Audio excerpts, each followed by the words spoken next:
देखिए, ईशान कोण, ईशान कोण सबसे पवित्र कोना है। ये बृहस्पति का कोण है। इसको अगर अंग्रेजी भाषा में अनुवादित करें तो नॉर्थ ईस्ट वाला कॉर्नर। जी, नॉर्थ ईस्ट वाला जो कॉर्नर होता है वो हमारा ईशान कोण के नाम से जाना जाता है। और ये ही कोना ऐसा है जो या तो साफ़ सुथरा हो, या खाली जगह हो, या यहाँ पर जल हो, या यहाँ पर जल हो, क्योंकि ये पानी तत्व के लिए जाना जाता है। और जो जल तत्व होता है उसकी खासियत आप जानते ही हो, जल का काम है बहते रहना, और वो हमारे जीवन के लिए अहम भी है। इसलिए ये कोना बड़ा महत्वपूर्ण हो जाता है। तो मैं आपको इसमें कुछ अपनी ऐसी रिसर्च, जो कम से कम 11 साल की रेगुलर रिसर्च या एक्सपेरिमेंट कह लीजिए, वो बातें आज मैं आपके साथ शेयर करूँगा। आप बस एक बार सबसे पहले अपने घर के मिडिल में खड़े हो जाएं और अपना ईशान कोना सेलेक्ट कर लें कि ये कोना है, और फिर उसमें देखें आपके घर में कौन कौन सी इंस्ट्रूमेंट, कौन कौन सी चीज़ें या क्या क्या वहाँ पर बना हुआ है, और आपको जो दुख मिल रहे हैं या सुख मिल रहे हैं वो उसके अच्छे या बुरे होने की वजह से मिल रहे हैं। देखिए, सबसे पहले आपने देखा होगा मेरी पिछली वीडियो में मैंने बताया था कि अगर अग्निकोण में जल होता है तो क्या साइड इफ़ेक्ट होते हैं, क्या नेगेटिव इवेंट्स घटित होते हैं हमारी लाइफ में। अब मैं आपको बता रहा हूँ कि अगर ईशान कोण में रसोई होती है, मैं अपोजिट बता रहा हूँ इस बात को। वहाँ मैंने रसोई वाली जगह पे पानी बताया था, अब मैं पानी वाली जगह पर रसोई बता रहा हूँ, यानी आग जलने वाला जो काम होता है रसोई में वो बता रहा हूँ। अगर आप पानी वाली जगह पर आग जलाते हो तो उसके साइड इफ़ेक्ट क्या होते हैं, मैं आपको ये बात थोड़ी बारीकी से बताता हूँ। देखिए, सबसे पहली बात, उनको साइड इफ़ेक्ट क्या मिलेगा। एक बेटी का ससुराल में दुखी होना तय है। एक बेटी का ससुराल में दुखी होना तय है। फॉर एग्जाम्पल, जैसे आपकी 2 या 3 बेटी हैं, या एक भी बेटी है, आपने समझदारी से रिश्ता किया, सब कुछ अच्छा हुआ, हर तरह से आपने उस शादी को फाइनल किया, शादी भी हो गई, सब कुछ बढ़िया। उसके बाद बेटी आपसे एक ही शिकायत किया करेगी कि मैं इस चीज़ से दुखी हूँ, कभी उस चीज़ से दुखी हूँ, और धीरे धीरे वो रिश्ता एक तनाव में बदल जाएगा, और तनाव के बाद जो दुष्परिणाम होते हैं वो आप सब जानते ही हैं।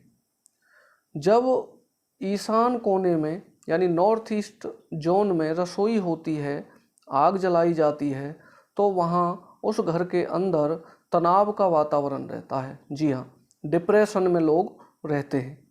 घर की जो औरत है उसकी सेहत तो अच्छी हो ही नहीं सकती। आप अगर पूछोगे, आप खुद भी अपना चेक कर सकते हैं, आप ये कहोगे कि क्या इतना सटीक है वास्तु। बिल्कुल, ये सच बात है। और हाँ, जिनके ईशान में रसोई होती है उनको सडनली धन हानि, मनी के जो डैमेज है वो भी अचानक जो होता है, उनको अचानक नुकसान होते हैं, धन हानि का सूचक है। ये 4 मैंने आपको पॉइंट्स बताए हैं। बेटी का ससुराल में दुखी होना, घर में तनाव का वातावरण होना, घर की स्त्री की सेहत अच्छी नहीं होनी, और उनको अचानक धन हानि के भी योग बनते हैं। इसके अलावा अगर कोई व्यक्ति कहता है जी हमारे तो ईशान कोने में जो देवताओं का स्थान है वहाँ पर हमने तो टॉयलेट बाथरूम बना रखे हैं, टॉयलेट बाथरूम बनवा रखे हैं। अब आप देखिए इसके साइड इफ़ेक्ट क्या हैं, मैं आपको वो भी बता देता हूँ, ध्यान से सुनिए। नंबर 1, सबसे पहले अगर ऐसा है तो होगा क्या कि जीवन के हर क्षेत्र में, हर क्षेत्र की बात कर रहा हूँ मैं, चाहे वो पढ़ाई का क्षेत्र है, चाहे वो कमाई का क्षेत्र है, उसमें उनका संघर्ष और लोगों की अपेक्षा आपको ज़्यादा मिलेगा। वो हरदम आपको भाग दौड़ में लगे मिलेंगे। ये मेरा एक्सपेरिमेंट है 11 वर्षों का। मैंने खुद घरों में जा जाकर वास्तु चेक किया है, और काफ़ी ज़्यादा मैंने जो पॉइंट्स इकट्ठे किए हैं वो मैं आपके साथ शेयर कर रहा हूँ। देखिए, जो चैप्टर हम पढ़ते हैं, जो हम बातें सीखते हैं, उनको जब तक हम धरातल पर नहीं चेक करेंगे, धरातल पर नहीं देखेंगे, तो हमें अनुभव की कमी लगेगी, हमें लगेगा कि जो हमने पढ़ाई की है वो काम कर रही है नहीं कर रही। तो मैं आपको बताता हूँ, आप इस बात को इत्मीनान रखें और आप खुद भी चेक कर लें, प्रत्यक्ष के लिए प्रमाण की ज़रूरत ही नहीं है। नंबर 2, दूसरा साइड इफेक्ट क्या है? बच्चों की पढ़ाई के नतीजे खराब होते हैं। इस वाले पॉइंट पर तो आप ज़रूर तालियां बजाओगे मेरी पर। ये जब चेक कर लोगे कि हमारे ईशान कोने में टॉयलेट बाथरूम बने हुए हैं, उनके बच्चों की पढ़ाई के नतीजे खराब होते हैं। कैसे? फॉर एग्जाम्पल, आपने बच्चों को पढ़ाई की, तैयारी कराई, हो सकता है उसमें नंबर नहीं आए, बच्चा काबिल है, सब कुछ अच्छा करके आया है, हो सकता है उससे जो नालायक बच्चा हो, कम वाला हो, वो आगे निकल जाए। ये आप महसूस करोगे। एक बार नहीं, एक बार हो जाए तो आप कहोगे संयोग है जी, हो जाता है। देखिए, पढ़ाई में कभी असफल भी हो जाते हैं, लेकिन आप बार बार नतीजे खराब।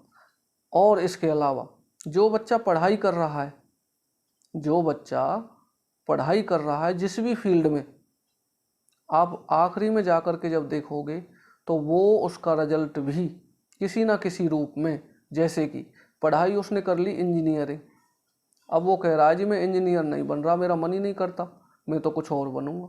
आप कहोगे फिर 5 साल पढ़ाई क्यों की, 4 साल पढ़ाई क्यों की, लाखों रुपए खर्च कर दिए, जब आपको यही कार्य करना था तो ये तो हम पहले ही करा देते। इसका मतलब ये हुआ कि बच्चों की, छात्रों की पढ़ाई लिखाई के नतीजे अगर ख़राब करता है तो आप चेक करो, आपके ईशान में टॉयलेट या बाथरूम हो सकता है। इसके अलावा थर्ड जो पॉइंट है वो क्या है? आर्थिक स्थिरता। आर्थिक स्थिरता, जो पैसे वाली जो स्टेबिलिटी होती है वो कभी भी नहीं देता। जी हाँ, वो लोग पैसे की तरफ से भी किसी ना किसी रूप में वो दुखी ही आपको मिलेंगे, स्थिरता नहीं मिलेगी उनके अंदर। ये सबसे बड़ी प्रॉब्लम है। कारण, क्योंकि ईशान जो कोना है ना, वहाँ वास्तु पुरुष का सिर है। यानी आप खुद सोचो, आपका जो माइंड है, सिर वाला हिस्सा है, वो वहाँ बैठा हुआ है। या अगर व्यक्ति को आप एक तरह से लिटा दो उस पोस्चर में तो सिर आएगा आपका। तो सिर वाली जगह पर जब गंदगी त्यागी जाती है या गंदगी स्टोर की जाती है तो माइंड के अंदर, सिर के अंदर कैसे विचार आएंगे, इसका आप अंदाज़ा लगा सकते हो। अब कुछ लोग कहेंगे सर हमारे तो ईशान कोने में सीढ़ियाँ बनी हुई हैं, हमने स्टोर बना रखा है उसके नीचे। अक्सर लोग क्या करते हैं कि सीढ़ियों के ऊपर जो ममटी होती है या जो स्पेस होता है वहाँ स्टोर बना देते हैं, क्योंकि आजकल छोटे घर हैं, स्पेस होता नहीं है, तो वो शॉर्टकट तरीका वो क्या करते हैं, ऊपर अपना काट कबाड़, संदूक वगैरह ये स्टोर बना देते हैं और सीढ़ियों के नीचे भी कुछ चीज़ें रख देते हैं स्टोर टाइप। तो अब उनके साथ क्या होता है वो भी सुन लें। देखिए, जितने भी घर के अंदर लोग हैं ऐसे जिनके सीढ़ी या स्टोर ईशान कोण में बना हुआ है, जिनका नॉर्थ ईस्ट में वजन बढ़ा हुआ है, घर के सारे लोगों के चेहरे पर टेंशन दिखाई देगी। टेंशन उनको आप स्पष्ट देख सकते हो उनके चेहरे पर, जब वो घर के अंदर रहेंगे तब तो बिल्कुल। फॉर एग्जाम्पल, अगर मान के चलो वो लोग टीवी पर कोई प्रोग्राम देख रहे हैं और प्रोग्राम है हंसी का, हंसी के डायलॉग बोले जा रहे हैं, कॉमेडी हो रही है, हास्य कलाकार हंसा रहे हैं, वो लोग उस प्रोग्राम को भी टेंशन में देख रहे हैं। उनके चेहरे पर टेंशन आप स्पष्ट रूप से देख सकते हो, केवल इस साइड इफेक्ट से, अगर सीढ़ियाँ हैं। इसके अलावा क्या करता है, ये माइग्रेन देता है। ध्यान रखना आप, जिन लोगों के सीढ़ियाँ ईशान कोण में बनी हुई हैं, इन लोगों के माइग्रेन, पैरालिसिस, वर्टिगो, ये सिर की बीमारियां हैं, सिर से होती हैं। माइग्रेन, पैरालिसिस, वर्टिगो, ये सिर की बीमारियों को आमंत्रित करता है, यानी ये बीमारियां उनको ज़रूर होंगी। हो सकता है कुछ लोग ये कहें कि जी हमारे सीडी है और लेकिन हमें तो ऐसी कोई बीमारी नहीं है, ऐसा कह सकते हैं। लेकिन वो ध्यान से अगर गहराई से देखें तो इसमें एक बात मैं कहूँगा कि आप उस मकान में कितने वर्षों से रह रहे हो। कभी कभी तो ये बीमारियाँ, किसी किसी का खराब वास्तु जागृत होता है 5 साल के बाद, और कभी कभी 15 साल के बाद, और आखिरी जो समय है खराब वास्तु के जागृत होने का वो है 21 वर्ष के बाद। यानी जिस घर में रहते हुए आप 5 साल या 15 साल या 21 वर्ष आपको रहते हुए हो गए हैं, उनमें ये प्रॉब्लम ज़रूर आपको दिखाई देगी। वो हमेशा सिर को पकड़े हुए रखेंगे। उनसे जब पूछोगे कि क्या हो रहा है सिर में, वो कहेंगे सिर भारी भारी सा लगता है। सिर में ऐसे समझो वजन रख रखा हो किसी ने। तो ये नतीजे आपको भुगतने पड़ेंगे अगर ईशान में स्टोर है या सीडी है। अब आखिरी और अच्छी बात देखिए, अगर ईशान जल के लिए जाना जाता है, बृहस्पति की वो दिशा है जो हमारे गुरु हैं ग्रहों के, तो उसमें अगर जल का संग्रह है, पानी की टंकी रखवा रखी है, या फिर आपने समर सीवर जो पानी का इंतजाम वहीं उस दिशा में करवा रखा है, बोर करवा रखा है, तो ये बड़ा शुभ है, बड़ा बेनिफिशियल है। इसमें क्या होगा कि अगर आप किसी समस्या या संकट में घिर भी जाओगे, देखिए ऐसा कोई प्राणी नहीं है संसार में जिसको समस्याएं नहीं आती हों, ये आप जान लें। लेकिन अगर ईशान कोने में पानी की टंकी है, तो अगर आप किसी समस्या संकट में घिर भी गए तो आप बाहर निकलने की क्षमता है, आप बाहर निकल जाओगे, क्योंकि पानी का काम है फ्लो, बहना, और पानी का काम है सफाई करना, शुद्धि देना। तो इसका मतलब आप उस प्रॉब्लम से जल्दी बाहर निकलने की क्षमता रखते हो। और साथ ही साथ जब आप पानी की टंकी अगर उत्तर ईशान की तरफ, नॉर्थ ईस्ट की तरफ अगर आप कराते हो, तो ये धन लाभ का कारक भी है। ये भी ध्यान रखना आपको मनी के जो लाभ होते रहेंगे। इसके अलावा ये आध्यात्मिक उन्नति भी देता है।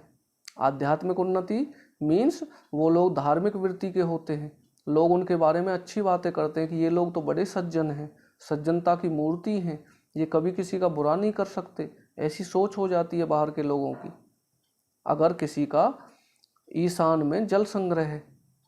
इसके अलावा अगर कोई व्यक्ति कहता है जी हमारा ज़मीन के नीचे पानी स्टोर करते हैं हम, ठीक है, तो इसमें मैं आपसे कहूँगा ये अच्छा तभी है जब आपने ढक नहीं रखा हो, आप रोज़ाना नियमित रूप से उसमें से पानी लेते हो, तो ये बहुत अच्छे फल देगा। पानी का संग्रह आप ज़मीन के नीचे भी कर सकते हो, ये शुभ है। लेकिन अगर आप झुक करके पानी निकालते हो, आपने देखा होगा पहले लोग नदी से लेते थे पानी, तालाब से लेते थे, कुएं से लेते थे, या नल चला के आज भी लेते हैं, तो उसमें झुकना पड़ता है। आप जानते हो झुकना, जब आप झुकते हो तो आपकी रीढ़ की हड्डी के अंदर एक केमिकल लोचा होता है, एक केमिकल स्राव निकलता है। आपने देखा नहीं है योगा के अंदर कुछ स्टेप ऐसे होते हैं जो झुकने वाले होते हैं। तो हम पानी लेते समय या नल चलाते समय हम झुक जाते हैं, और हमारी रीढ़ की हड्डी में एक विशेष प्रकार की फ्लेक्सिबिलिटी आ जाती है, लचक आ जाती है, जिससे हम स्वस्थ रहते हैं। तो कहीं ना कहीं, और इसके अलावा जब व्यक्ति झुकना सीख जाता है ना, या ज़्यादा झुकता है, क्योंकि आपने कहावत सुनी होगी, सुविचार जो होता है कि नम्रता ही उन्नति का द्वार है। जब व्यक्ति झुकाव महसूस करता है, झुकने की आदत डाल लेता है, तो वो व्यक्ति ज़रूर एक ना एक दिन आगे बढ़ता है।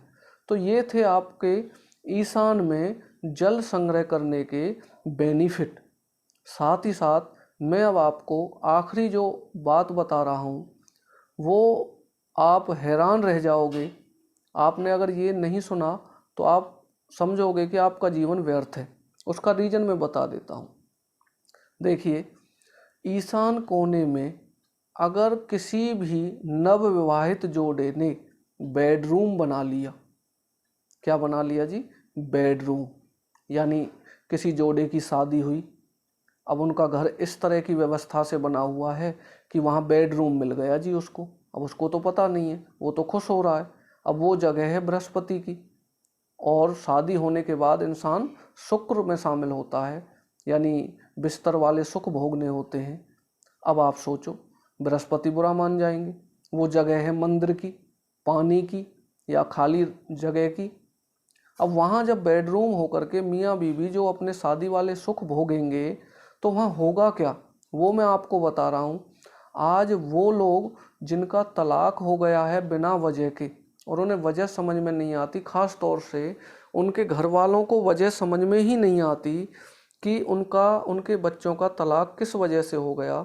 और इस वाली बात पर जो बात मैं बता रहा हूँ, मेरे कम से भी कम 10 से 12 केस स्टडी किए हुए हैं जो तलाक होने के बाद या कोर्ट कचहरी में घूमने के बाद मेरे पास आए, और मैंने जब वास्तु चेक उनका किया, यहीं से बैठ करके मैंने अपने कार्यालय में बैठे बैठे ही बता दिया कि आप इस दिशा में सोते होंगे, और वो वहीं सोते थे।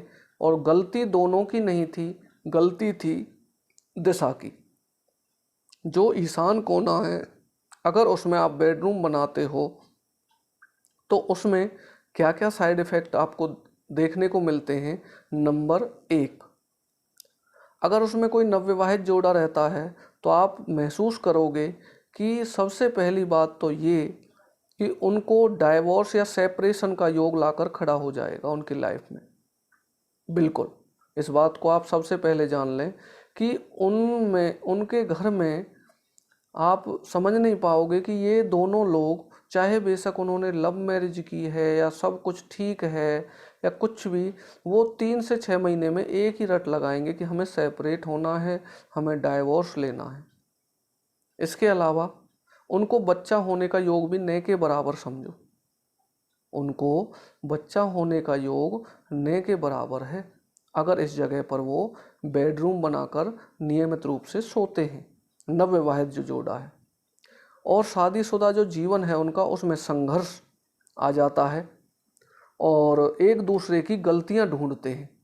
भाई, अलग होने का कोई तो कारण बनेगा, वो एक दूसरे की गलतियां ढूंढते रहते हैं। हालांकि वो दोनों अच्छे इंसान हैं, नो डाउट, लेकिन गलती किसकी है? गलती उस जोन की है जिस जोन में आप स्टे कर रहे हो, जिसमें आप सो रहे हो, जिसमें आप वैवाहिक जीवन के लुत्फ उठा रहे हो। सारा दोष उस कमरे का है। ठीक है, आप दोनों अच्छे इंसान हैं, मियाँ बीवी जो नए होते हैं, आप ये बात ज़रूर मेरी ध्यान रखें। और अगर किसी का नई शादी हुई है या फिर उनके डिवोर्स के चक्कर चल रहे हैं, तो आप सबसे पहले ये देखें कहीं ऐसा तो नहीं कि आपके भाई बहन, मामा फूफी या रिलेटिव जितने भी हैं, कहीं ऐसा तो नहीं वो ईशान में सो रहे हों। तो आप सबसे पहले उसका ट्रीटमेंट करें, वहाँ से उनको हटा दें, अच्छा रहेगा। कुछ दिनों में ही आप देखोगे कि वो दोनों एक दूसरे की कमियां छोड़कर एक दूसरे पर फिदा होने लगे हैं, एक दूसरे की बातों को समझने लगे हैं। क्योंकि यह रूम, आप इसमें क्या कर सकते हो? पूजा कर सकते हो, इस जगह पे बुजुर्गों को सुला सकते हो, ये ध्यान रखें। या लड़कों की पढ़ाई के लिए कमरा अच्छा होता है, पढ़ाई के लिए टेबल लगा दो यहाँ पे। और इसके अलावा और क्या साइड इफ़ेक्ट मिलते हैं? यहाँ जो व्यक्ति सोते हैं, हो सकता है उनकी नौकरी चली जाए, नौकरी जाने का भी बड़ा खतरा रहता है। अब जब नौकरी जाएगी, पत्नी कमियां निकालेगी या पति कमी निकालेगा, पत्नी में आपस में कमियां निकालेंगे, तो क्या आएगा? डिप्रेशन। तो ये कोना डिप्रेशन भी देता है। और हाँ, विशेष रूप से आप ध्यान रखें, इस कमरे का प्रयोग ना लड़कियां करें और ना औरतें करें, क्योंकि जो लड़कियां होती हैं वो बुध की ग्रह से कंसर्न होती हैं, और बुध ग्रह बृहस्पति का एंटी है, दुश्मन है, उसको डैमेज करता है। तो लड़कियां यूज नहीं करें। औरतें शुक्र होती हैं, अग्नि होती हैं, तो औरतें भी इसको यूज नहीं करें, वरना क्या होगा? जो मैंने अभी बता के हटा हूँ, ये साइड इफ़ेक्ट आपको देखने को मिलेंगे। नेक्स्ट जो हमारा लेक्चर होगा उसमें मैं कुछ और ऐसे ही खुलासे आपको बताऊंगा। हो सकता है आपको लाभ हो अगर आप सही ढंग से इसको चेक करें। इसके अलावा आप किसी भी समस्या से जब जूझ रहे हैं तो भगवान को दोष ना दें, मेरा सिर्फ इतना कहना है। बाकी नेक्स्ट एपिसोड में हम बात करेंगे। शुभ रात्रि, जय श्री कृष्ण।